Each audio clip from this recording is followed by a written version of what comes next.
Herkese merhaba. Ayşem'le Ne İzlediğin yeni bölümüne hepiniz hoş geldiniz. Hoş geldiniz. Nasılsın Nevra Ayşem Savaşçı? İyiyim Orçun Hocam, sen nasılsın? Çok iyiyim. Maşallah. Dişim şişti. Orçun hocam, Ne yapıyorsun? Orçun hocam. Evet.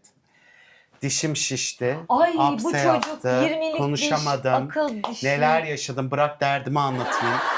Hiç izin vermiyor ki şurada 2 tane drama yapayım. Şurada bir kalp ağrısı, acı ağrısı çekeyim. Hemen üstüne bu yaşamış gibi sanki. İnanılmaz bir Senin tip acını oldun içimde sen. hissediyorum Orçun, o yüzden. Ya günlerce evde dolandım durdum Evet. böyle bir bulldog köpeği gibi. Aynen, ne zaman başladı bu? Ya işte Kaç gün oldu? Perşembe günü başladı. Bugün, Bir hafta. Aynen bir hafta oldu. Bir hafta oldu. Bir haftadır acı çekiyor.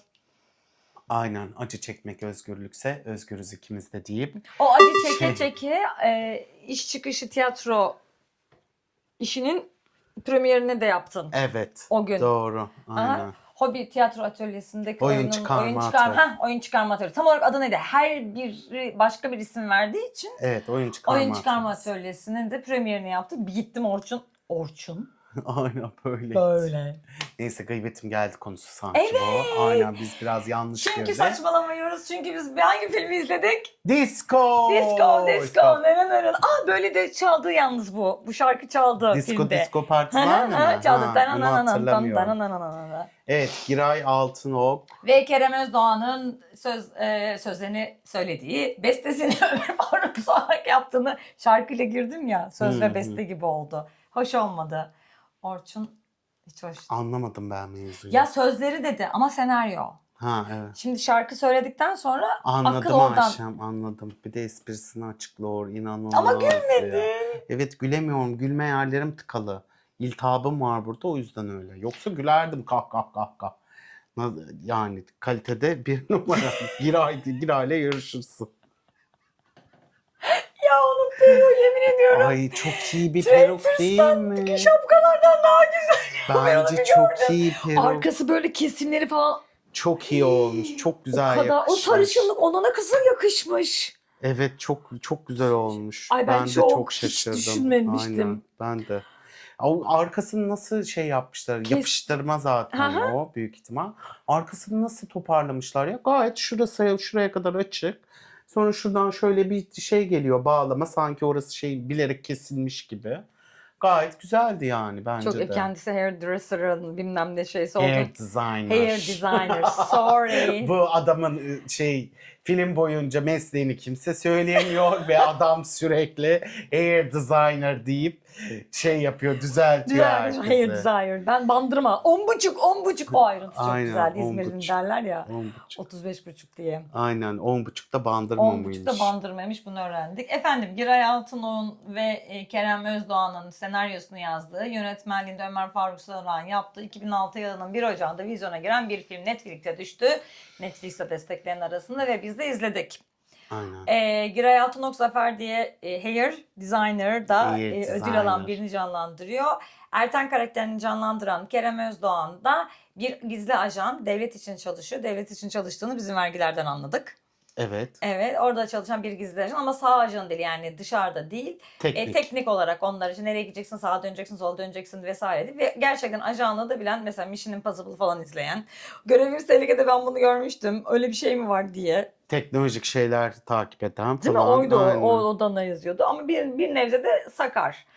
Ve Zafer'in, Giray Altınok'un eşini Aynur'u Özge Özacer, Ertan'ın eşi Seda'yı da Yıldız Çağrı Atiksoy canlandırıyor. Yıldız Çağrı bir okul öğretmeni. Sonuçta o film açıldığında oyun sırasındayız ve bunlar birbirlerine çiçeğim diye hitap ettikleri, diğer meslektaşıyla çiçeğim diye hitap ediyorlar ya birbirlerine. Hı. Bir yerden bir şey çalıyorlar, disk. Evet. Disk çalıyorlar. Görevdeler. Görevdeler disk çalıyorlar ve o yukarı çıkıp helikoptere binecekken öldürülüyor. Ajan ölüyor ve onu da yaptığı hatalardan dolayı, çünkü uçaktaki kara kutu gibi her konuşmaları kaydoluyor ve Devrim Yakut'un canlandırdığı Ahsen bunların patronu, yaptığı aksiliklerden dolayı sen de eşinle bir... Aksilik mi? Kamyoneti yakıyor be. Eşi arıyor. Bunlar çocuk yapmaya çalışıyorlar eşiyle. İşte ilaçlar almışlar. Bir tedavi görüyorlar büyük ihtimal. Aksilik diyor Ayşe. Elektrik kesildi sanki. kamyoneti Ayşem için de bir yargı demek ki aksilik. Yani buradan bunu çıkartabiliriz.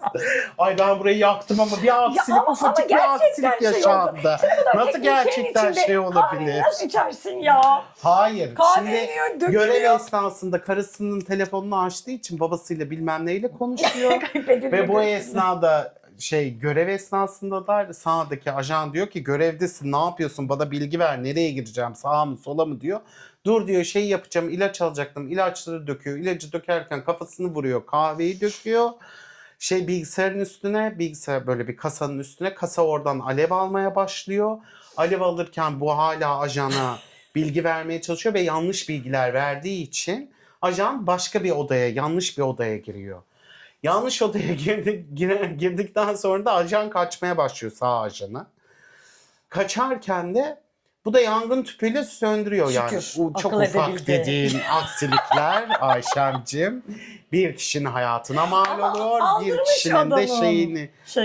neyini aldırmış Alması ya. gerekeni aldı. Tamam da Ne sonra yapsın o? devamı da var ya. Helikopterdeki adama Helikopterdeki adama değil. Adama doğru yönlerde izin verseydi belki adam oradan sıyrılacaktı, takip girdiği edemiyor yerden adama. çıkacaktı. Ya da helikoptere binmeyecekti de diyecekti ki o helikopterde başka biri var kardeş, sen başka bir şekilde git diyecekti. Kimse bilmiyordu ama helikopterde birinin olduğunu. Ama yapmadı. İşte Disko da bilmemesinin bilmiyordu. nedeni Bu arada bunların yandı. çalıştığı şeyin Ufacık bir yangın dediğiniz nedir ki? Bizim ciğerlerimiz de yanıyor ama çok ufacık şeyler. Hayır, ben Bir onlara öyle bir şey yapmıyorum, evet, doğru, lütfen. çok haksın. Doğru. İyi, o zaman bundan sonra evinde su patlarsa, boru moru evet patlarsa ya. ufacık şeyler diyeceğim ben. Ben o Ay kadar Ayşem ne yaşadım. kadar abartıyorsun, ufacık şeyler bunlar. Ne olacak, alt kata su indi, musluk patladı, çamaşır makinesi Aynen bozuldu, öyle, çamaşır aynen. makinesi musluğu bozuldu. Aynen. Abi Bir sürü 3 şeyler yıldır yaşandı. oturuyorum, yağmur yağdı, hayret, şimdi içeri su girdi. Neyse filme geri dönelim. Bu Filme geri gıybetim dönelim. geldi. Sonra kovmaktan beter ediyorlar. İlk önce gıybetim geli mi çeksek acaba? Çünkü çok o moddayız gibi. Neyse. Sonra bunlar ufak tefek işte minibüste gidiyorlar. Devrim bunu karşısına alıyor. Bir tane çaycı geliyor. Devrim yankı böyle uzun bir masaya alıp onu yapacak, gönderecek İşte tabii. hadi sen neler yapıyorsun, saçmalama, böyle saçmalık mı olur, bilmem ne. Çaycı geliyor. Çaycı diyor ki minibüsün anasını sikiniz. O çaycının aralara girip çıkması. Aynen. Gerçekten ya. Devrim çıldırıyor. Ne için konuşuyorsunuz bilmem ne bey falan Konuşamazsınız filan. Konuşamazsınız böyle. Onlar bizim vergilerimizle alınıyor ama falan diyor böyle. Çarşıdaki vergi hassasiyeti keşke hepimizde olsa. Ondan sonra yani neler Muhatabıyla alınıyor. direkt söylüyor çünkü. Evet. Benim vergimle alınıyor, sen ne Aynen yaptın? öyle. Kahve döktün. Çok şükür. Ondan sonra neyse bunlar böyle çıkıyor. Adama diyorlar ki hadi diyorlar sen tatile git. Çünkü onun Azıcık çocuk diyorlar, yapmaya kafayı çalıştığını ezmiş biliyorlar, şeye. psikoloğa Evet. gittiğini biliyorlar. Nasıl yani, sen benim psikoloğa gittiğimi nereden biliyorsun diyor. Ya onun bunu anlamamalarından Devrim Yankut'un gözlerinde O bizim elemanımız ya. Terapistinizden isterim demeyeceğim onu. O yüzden bana gel bir şey içelim, dertleşelim diyordu diyor. Hayır diyormuş ya, Terapist- kadınlara bu kadar önem vermeyeceksin. Önem vermeyecek. Abidik gubidik psikolog değilmiş o. Büyük ihtimal ajanlardan biri. Hayır, böyle bir sakar ajanı niye bu kadar yatırım yani? Onu bir sorguladım, açılış bu kadar sakara, küçücük bir yangın çıkaran sakara bu kadar yatırım niye? Ufak tefek kazalar yapıyor yani. 3 çok haftalık değil. beleş tatil neden?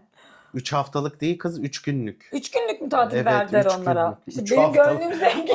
Ayşem tabii alışmış vergilerin nasıl yapıldığını bildiği için. 3 hafta, 3 ay, 3 yıl. Hani neden olmasın, New York'ta rezidanslar falan hani. Böyle şeyler olabiliyor. O kadar haklısın ki. O kadar haklısın Ama ki. ne bileyim 3 gün Evet ne ya? doğru, biz böyle şeyler gördük sonuçta. 3 güncük nedir yani? 3 gün ne? Ama VIP gidiyorlar iyi. Ay, Neyse şükür. bu film aslında buradan başlıyor. Yani girizgah ve başlangıç. Bu arada ben filmin böyle dijital şeylerini sevdim, efektlerini falan. Bence güzel olmuş bu şeyleri falan, gayet iyi işlemiş. Parmak yani izi, böyle. göz lens bilmem Aha, onlar mı? evet bence güzel Ay evet işliyor. ya, gerçekten. Güzel şeyler Suç, var, fikirler. dedektiflik, komedi dedektif filmi. Komedi, Aynen komedi. bence çok güzel olmuş. Yani durum Ajan filmi. komedisi daha çok da Komedi, tip de ajan, var tip tabii. de var. Air design'ımız bir tip mesela. Yani daha karaktere benziyor. İşte ajanımız. Ajanımızda Ajanımız hiç her şeye Of ya. ajanımızın Of ruhu ya. çekilmiş. Şeydeki gibi şunu da düşünebilirsiniz. Var Bunlar diye bir dizi çekiyorlardı ya, küçük küçük şeylerdeki bu ikisi, Giray ile Kerem. Evet, Var Bunlar da değil mi onunkilerin? galiba. Ya o kadar şey girdik ki birbirine.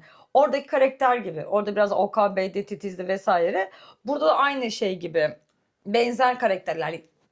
Bana onları anımsattı. Farklı bir karakter görmedim. Mesela Giray Prens'te başkaydı. Oradaki Prens'teki Kerem'in karakteri Ulak, yani haber götürüp getiren elçiydi. Elçi de daha komikti. Burada iyice o sivrileşmiş karakter bu filmde tam, yani hiçbir şeye tepki vermiyor. O kadar sakin, dingin. O zaman anlıyorsun çay dökülmesini. Arda kayınpederiyle konuşuyor. Zaten böyle bir tip, dingin yani. Yani Giray aşırı üretken bir tip. Giray'ı hatırlar mısın tiyatrondan? Tiyatrondan. Tiyatronda, Kadıköy Tiyatron'un ilk açıldığında orada... Tiyatrondan. Evet. Tiyatron dedik, tiyatron. Tiyatron değil mi? Teatron. Tiyatron. Teatron. Tiyatron. Haha. Yunanca. Çünkü neden? Bizim Teatron. Oğuz Hoca Yunan. Aynen. Bizim Oğuz Hoca ile birlikte. Tiyatrondan yapıyorlardı. Orada Giray'la şeyi hatırlamıyorum ama. Kerem'i mi? Kerem var mıydı orada bilmiyorum da Giray'ı hatırlıyorum orada. Ha. Orada da bir bir yazı tarafı vardı, yani bir şeyler üretiyordu falan. Hatta o kendi oyun oynuyorlardı onlar. O oyunu o mu yazmıştı acaba? Bir oyunları vardı o dönem orada da. Üretim Onların içindeydi müzikal yani. yapmışlardı. Müzikal, Giray'la. Hayır. Hayır. Onların tiyatrondaki bir müzikal vardı Onu ya. demiyorum ya. Ne Orada diyorsun? takılırken Ha. orada ekipleri vardı ya onların. Bir tiyatro ekipleri vardı. Onlar da bir şeyler yazıyorlardı. Biz de hani konuk olarak gitmiştik. Orada tanışmıştık hatta falan filan Ama diye. onların ne icra ettiklerini hatırlamıyorum. Ben de onu hatırlamıyorum ama hatırladığım kadarıyla Giray hep böyle yazan, çizen, hani yapan, deneyen, zorlayan, hani hiçbir zaman inançlarını bırakmayan falan bir Evet. üretkendi yani bayağı Evet bir ya, zihnisinde yazar değişen kendisi. anlamında. Şimdi de mesela Giray'ı o kadar çok görmemizin nedeni aslında geçmişten de gelen üretkenliğiyle birlikte şu Tabii. anda hepsini artık bir proje haline geçiriyor olması bence çok kıymetli bir şey Evet. oluyor ve çok ihtiyacımız olan bir komedi Hı hı. yapıyor. Komedi bölümünde de komedi mizah, kalem mizahı da sağlam. Bu yönden baktığımızda bence güzel ve alan açılmış. Çünkü bazı eleştiriler okudum ben. Hı. Eleştiriler okuduğumuzda işte bu kadar çok reklam çekmesi, bu kadar çok proje yapması, işte her yerde görünür, her yerde artık Giray'ı görüyoruz falan filan. Görün abi. Senelerdir aynı kişileri görüyorsunuz, bir şey olmuyor da yani yeni Ne bir var ki? kaç sezon yani 5 yıldır mı 10 yıldır mı ne hayatımızda aslında. Ya bizim çok fazladır hayatımızda da 5 yıldır hani Ünlü bu kadar olarak. popüler ya da iş yapan bir kimse ve zaten geçmişinde de üreten bir insan olduğu için şu anda da ürettiklerini aslında yapıyorlar. Bence çok kıymetli ve yeni alan da açıyorlar. Yani Prens gibi bir dizi yaptı mesela, çok çok şeydi. Ben kıymetli buluyorum bu işlerini. Ve deneme yanılma yöntemiyle de yaptığını düşünüyorum bence bazı şeyleri. Kesinlikle bu tutar gibi değil. Hani ben bunu hayal ediyorum ve buna inanıyorum üstünden gidiyorlar. Karısı da tiyatrocu zaten. Beraber üretiyorlardır diye düşünüyorum. Gibi bir yerden ufak bir gireye parantez açayım dedim. Eleştiriyi görünce. Bizim de eski tanışmışlığımız var ama görüşmedik hiç. Yani öyle bir merhaba dedik. Merhabamız var yani sadece, öyle Bir tanıdığımız merhabaya bu falan kadar değil. taraftar olursan Orçun, sen var ya, sen herkesin arkasındasın ya. Var Ama şöyle bir şey, tiyatroda üreten insan bir şekilde, çünkü tiyatro çok zor bir sanat dalı. Yani özellikle bu coğrafyada çok zor sanat dalı. Yani o oyunu tutması gerekiyor, seyirciyi alman gerekiyor, sahne bulman gerekiyor. İşte bir network oluşturman gerekiyor ve bununla ilgili oyunun devamlılığı, ekibin devamlılığı çok önemli. Hani böyle bir onun da o background'unu bildiğim için ve böyle olunca seviniyorum. Ne güzel işte, bak bir oldu. Demek ki birisi bunu yapabiliyorsa başka biri de yapabilecek. Prens'in Tırnak hikayesini içinde. biliyoruz ya, 5 yıl kenarda olması, işte pandeminin girmesi, 5 yıl pandeminin girmesi, reddedilmeleri defalarca, onu yapmamaları, bırakmaması inanmasına. Evet, sonra sosyal medyada bir prens karakterini sosyal medyaya taşıyınca ve sosyal medyada popüler olunca Blue TV hemen kabul ediyor çekim şeyini. Ama ondan önce gittiğinde reddediliyor diye biliyorum. projeler. sosyal medyada. Ki biz de gittiğimizde de bizde de öyle şeyler olabiliyor arada. Neyse. Filme geri döndüğümüzde bunlar artık Kıbrıs'a gidiyorlar. Kıbrıs'a gidiyorlar. Havaalanında bir tane air designer'ımızla karşılaşıyorlar. Havaalanlarında tanışıyorlar. Air designer diyor ki Giray bu benim valizim. Öteki adam diyor ki hayır bu benim valizim. İngiliz bir adam. Ertan da Ertan karakteri de çeviriyor. Giray da anlatmaya çalışıyor. İşte benim orada dedim seks oyuncakları var. Seks oyuncağım demiyor da yüzük var. Hı hı. Ondan sonra kırbaç var. Ama o hiçbir şekilde anlamıyor Cock Ertan. ring diyor. Orada hiçbir şey anlamıyor. Sonra açtırma derken açıyorlar ve adamın valizi çıkıyor. Sonra bunlar aynı otele denk geliyorlar ve Kerem'le eşini ve Erhan'la. Kerem ve Yıldız karakterini Ertan ve Seda'yı oranın bando takımı karşılıyor. O zaman anlıyorlar VIP VIP. misafirler. O zaman diyor özür dilerim bağırdık. Bunlar önemli insanlar. Network falan filan diye. Aynen. Air designer'a girecek orada. Ay Özge Özacar bayıldım gerçekten ya. Çok komik bir kadınsın. Aynur değil mi? Aynur. Mükemmel oynamış. Ama filmin asıl bombası başka biri yani. Şimdi söylemeyelim. Gelince söyleriz. Ay gerçekten. Asıl bombası başka biri yani. Sonra oradan böyle bir şeyler yapıyor. Telefon geliyor Ertan'a. Ertan gizli bir odaya giriyor. Son teknolojiyle görüntü projeksiyon cihazını Beraber zorla sofraya Sonra kahvaltı oturtturuyor ya. ediyorlar. Kahvaltı değil, akşam yemeği. Akşam yemeği. Ertesi gün kahvaltı mı arıyorlardı onu? İyi ki ben 2 gün önce izledim. Şükür annesi. Ya hep aynı şey. Yiyorlar kalkıyorlar, yiyorlar kalkıyorlar Ne ama yapsınlar ya. anacığım, otelde yenir kalkılır yani. Bir tarafı çok komik. Bir tarafı biz bunları ayıp mı ettik? Yarın sabah kahvaltıda bir araya gelelim. Abi Ondan bir sonra şey ötekisi biz ayıp mı ettik? söyleyeceğim. Akşam yemeğinde bir araya gelelim. Yalnız Seda bence terazi burcu, açık büfede hiçbir şey seçemiyor. O Giray'ın karısıyla kendisinin arasındaki hikaye. Ha, öyle İlk defa mi? 5 yıldızlı otele gidiyorlar. Patatesli. Şuradan kan damlıyormuş. Bizde bir korkudur ama bir şey anlatacağız diye öldüler. İnanılmaz bir bölüm. Neler yaşanıyor şu küçücük evde. Aman be, karısız patates koymuş. Onun aynı karısı gibi ne yapacağını bilememiş. Orada yaşadıkları espriyi filme katmış. Ha öyle mi? Evet. Ben de terazi burcu zannettim. Dedim ki çünkü ben de açık büfeye gittiğim zaman böyle karar veremiyorum. Allah'ım neler alacağım acaba? Hangisinden almayayım? Bunlar Ay ben çok canım rahatım, çever. tamam dolduruyorum. Oturuyorum Vegan sonra diğer olduğun için şeyinde. sen de zaten çeşit yok. Açık büfe çok bol bereketli. Doğru. Ben bir kere açık büfede sushi görmüştüm ve böyle oldum. Ne? Bir dakika, bunların hepsini tekrar yerine koyup ondan mı anlatayım? Benim niye kafam var? İkinci tura, üçüncü tura. Hayır ya, şimdi şöyle, ben ilk başta hata yapıyorum bak. Bir kere gezmeliyim aslında ama tabakla geziyorum ve karar veremiyorum. Elbette. Ya bunun daha iyisi vardı. Yok, balık istemiyorum. Balık zaten hayatta yemem. Yani öyle bir açık büfede. Ama salata tabağı yapıyorum. Ona Okey. beynim yetiyor. Salata tabağını koyuyorum. Sonra diyorum ki ben ana yemek ne yiyeceğim?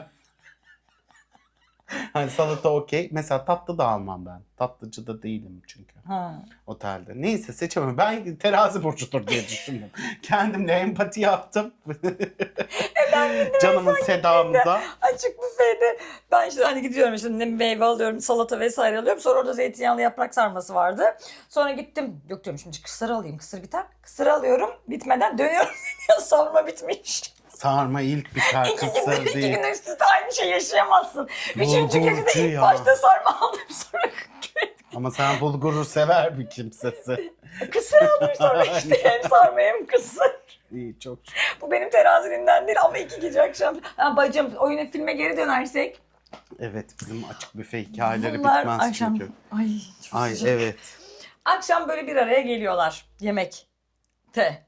Ha evet, Çift. işte konuşuyorlar. Bunlar hiç istemiyor aslında air designer'ı ama inatla air designer oturuyor, kendilerinden bahsediyorlar, kartını veriyor bilmem ne falan filan. Sonra bu ters davranıyorlar Evet. adama ve kalkıyorlar gidiyorlar. Sonra o esnada saati çalıyor. Bir tane depoya giriyor, kat deposuna. İnsanların valizlerinin olduğu.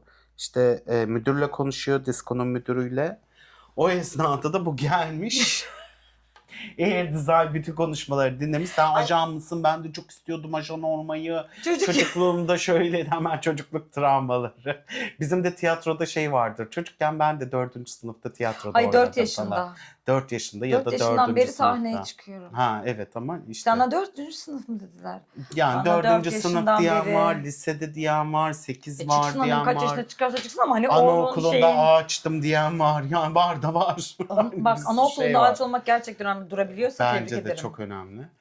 Ondan sonra neyse bu bunu öğreniyor falan. Hayır saçmalama bilmem ne. Bir tane şok cihazı yapıp bayıltıyor bunu.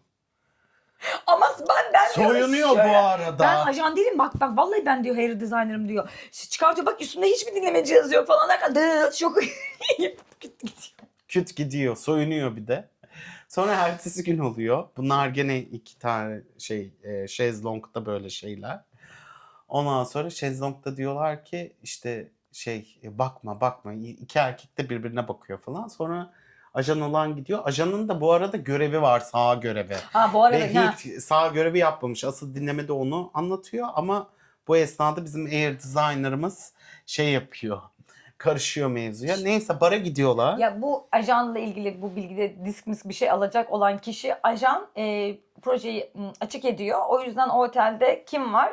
Ertan var. O yüzden Ertan'a veriyorlar. Ertan diyor ki yapabilir miyim? Ben şeydeyim sahada değilim ben dışarıda kenarda bekleyenlerim deyip ilk defa bunu yapacak. Teknisyenim, yazılım teknisyeniyim. Ajan 73 diyor orada çok önemli. Ulan 73 tane kişi var. Bana mı düştü bu iş yani? 73'e kadar geldiniz de yani. Hani bana mı geldi bu iş? Aynen öyle. Ondan sonra neyse bunlar barda karşılaşıyorlar. O sahne çok iyi. Geliyor bu Air Design. İşte diyor. Air değil Air. Air çok sıcak. Ay evet. Ondan sonra geliyor. Sana vantilatör açayım mı? Yok. Ama mikrofonu şey yapar. Klimamız yok kusura bakmayın. Ondan sonra geliyor işte diyor ki işte ben senin şey olduğunu biliyorum. Sen beni bayılttın bilmem ne saçmalıyorsun öyle bir şey yok diyor. Hayır diyor ben bunun burada olduğunu biliyorum. Sen beni kandıramazsın falan filan diyor. Sonra diyor çırılçıplaktım falan. Ne yaptın belki de beni dürttün diyor. O da diyor ki saçmalama ne saçmalıyorsun diyor. Kokteylleri alıp gidiyorlar. Sonra adamı göreve çağırıyorlar. Arabayla gidiyor adam göreve. Fotoğraf çekmeye gidiyor bakın sadece. Ama bunun teknikeri de yani teknik veren adam da o kadar artık şey ki kafayı yemiş ki teknik veren adam da şey yapıyor. Sakızın bir bomba olduğunu söylemiyor ve sakız o sadece ya falan deyip Evet, çiğnettiriyor sakız o, onu. pislik. Sonra onun bomba olduğunu anlıyor ve adam ifşa alıyor. Adamı işte kovalıyorlar falan öldürmeye çalışıyorlar bilmem ne. Bu manyak telefon numarasını alırken kendine canlı konum atmış. Ha bizim hair designer ver diyor telefon numaram lazım olur beni ajan istersin deyip sonra onun telefonuna kendisine canlı konum atmış. Canlı konum atmış ve takip etmiş tatilde. Ben seni biliyordum falan. Adamın götünü kurtarıyor, hayatını kurtarıyor Evet hayatını aslında. kurtardı. Alıyor götürüyor bilmem ne işte diyor. Sigara yakıyor artık diyor ben seninleyim falan filan. O da diyor ki tamam diyor hani yapacak bir şey yok diyor. Sonra gizli odaya gidiyorlar. Gizli odada işte var olan görevi şey yapıyorlar. Diyorlar ki işte sen işte şarkıcı kadın olacaksın falan diyorlar böyle.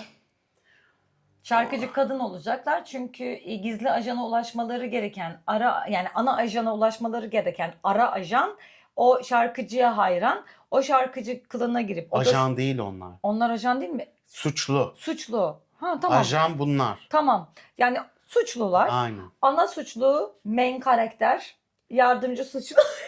Aynen. Bunda yardımcı suçlu odasına gidip bilgisayardaki çantasındaki bilgileri alacak. Evet. Odanın bilmem nesi vesaire. Sonra öyle alacaklar bir şeyleri. O yüzden şarkıcı kılığına girmesini söylüyorlar Ertan karakterine. Ve Ertan karakteri bir çıkıyor İrem Sak. Allah'ım İrem Sak yani mükemmel bir seçim.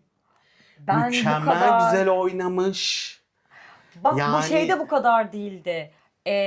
Modern Kadın'da ben İrem Sak'ı... Ya tartım çok güzeldi.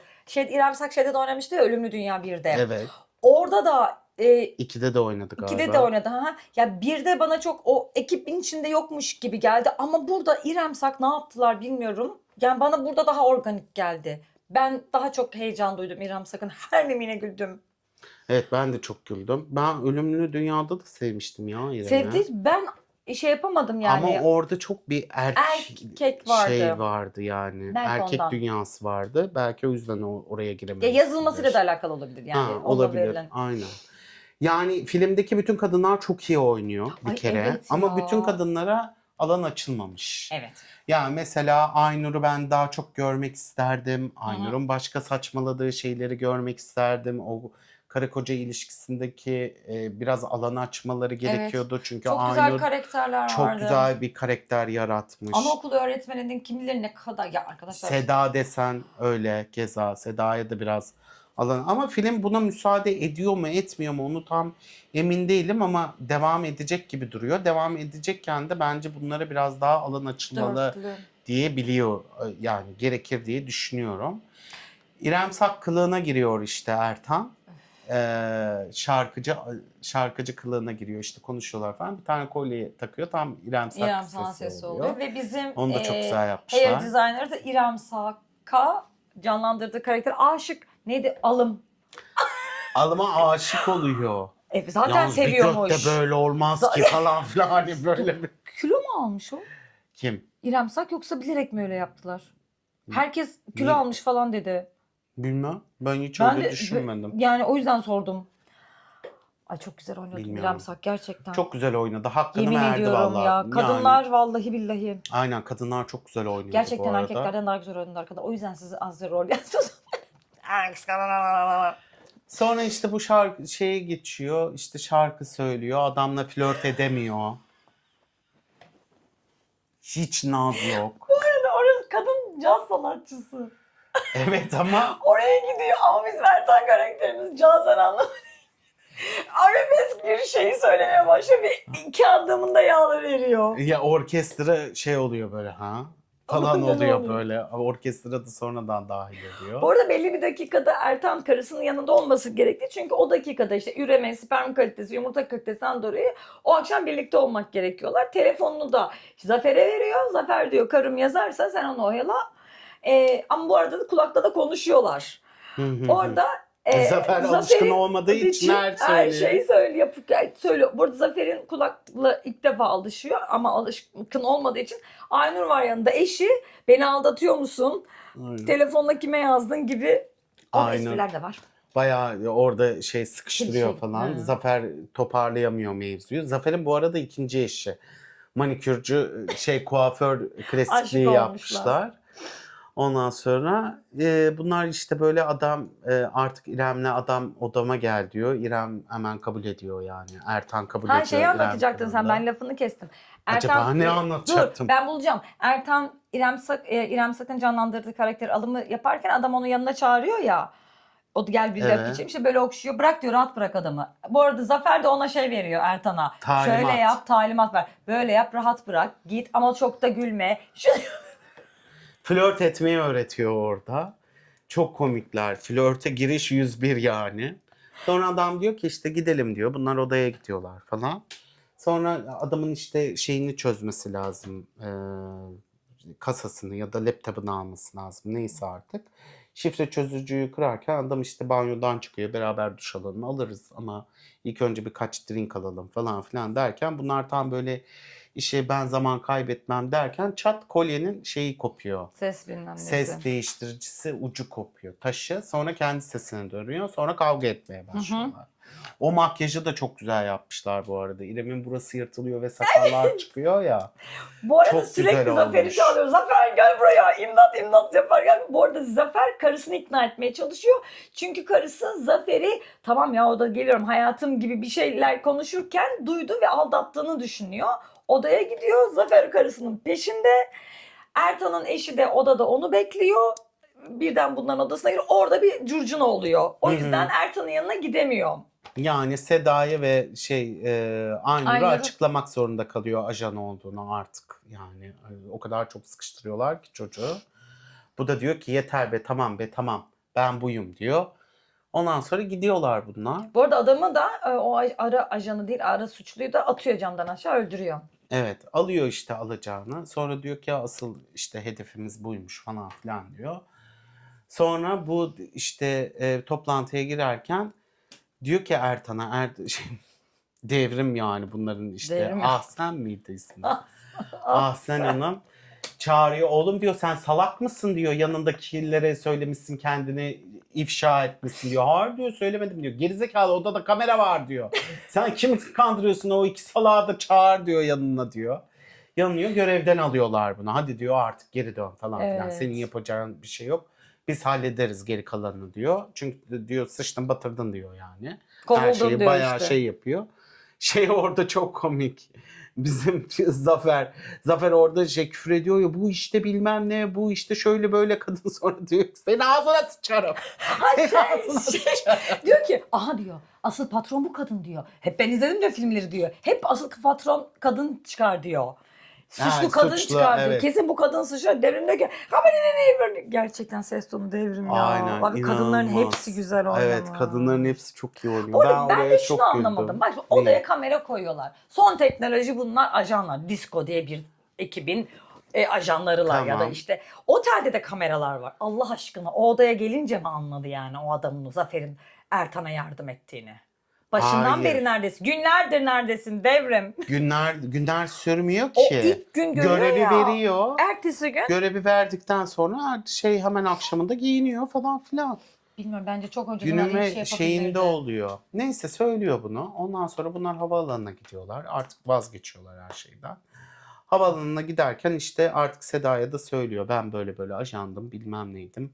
Aslında ben muhasebeden anlamam falan filan. Sonra bunların ikisi geliyor.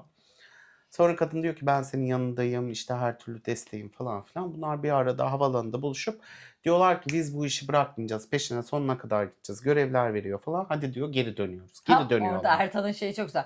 Ekibe baksana diyor. Bir anaokulu öğretmeni, bir kuaför ve bir manikürcü. Biz bu işin içinden kalkarız. Tamamen iletişim departmanı. Aynen İnsanlarla öyle. konuşan iletişim departmanı. Aynen öyle. Ama karakterle Zafer ve Aynur kıyafeti. Aynur yine iyi toparladı da Zafer'in karakteri çok... Zafer çok komik. Oo, Zafer bomba. Kumarhaneye giriyorlar dikkat çekmemek için Zeki Müren. Zeki Müren kostümüyle iniyor. İnanılmaz gümüş böyle parıltılı taşlı maçlı bir takım Ceket elbise. evet.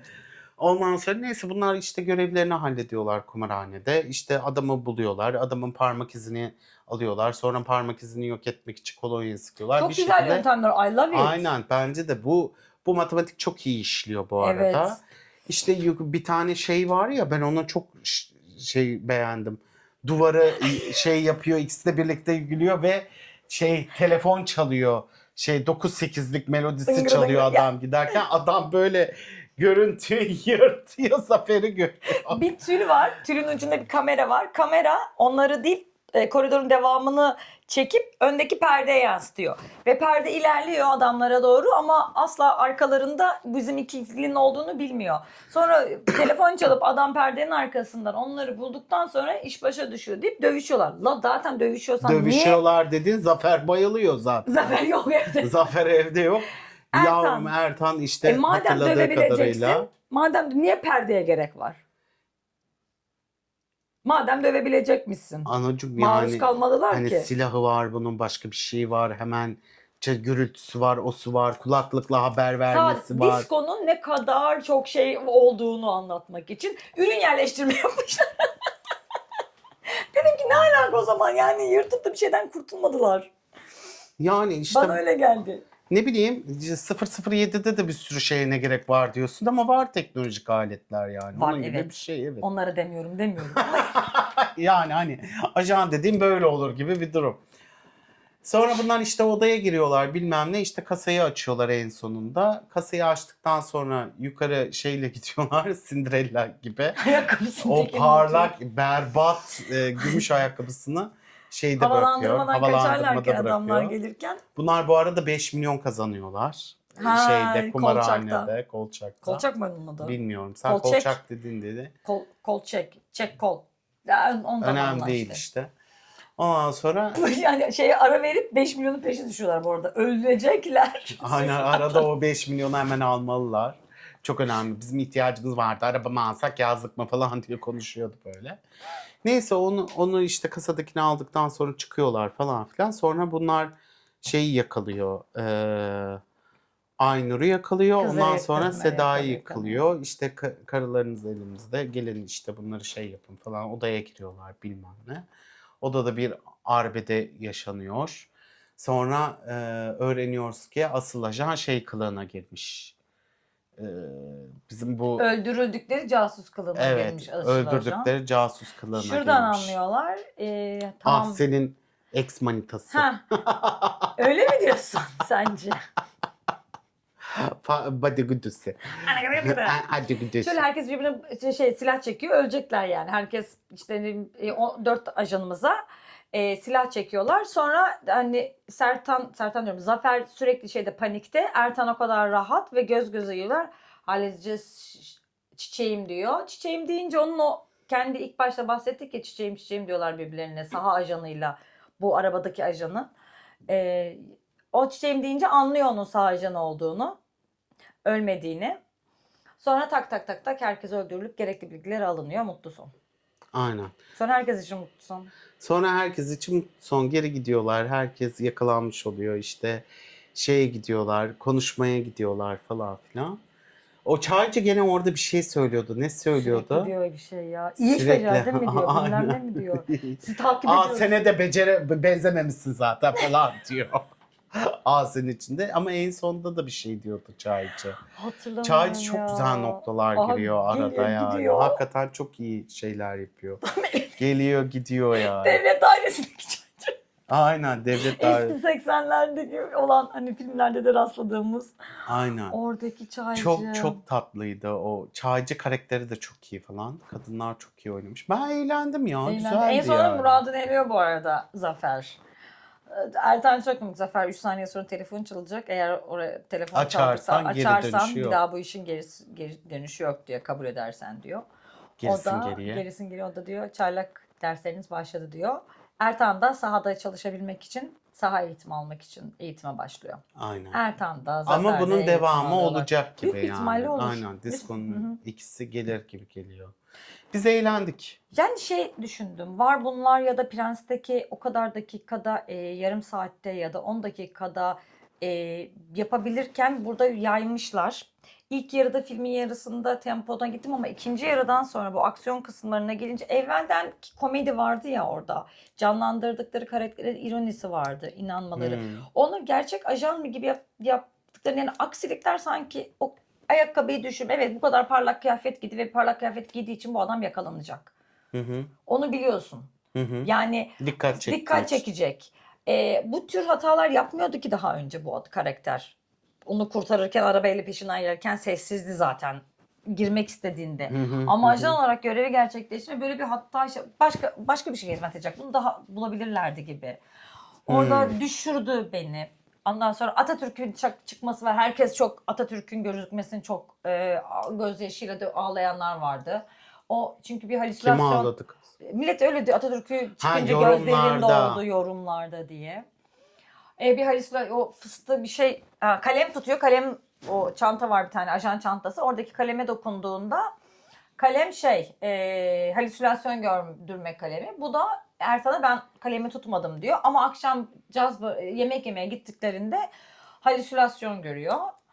Ve halüsinasyonunda Atatürk'ü görüyor. Atatürk'le karşılıklı konuşmaları var. Giray Altınok canlandırmış Atatürk'ü.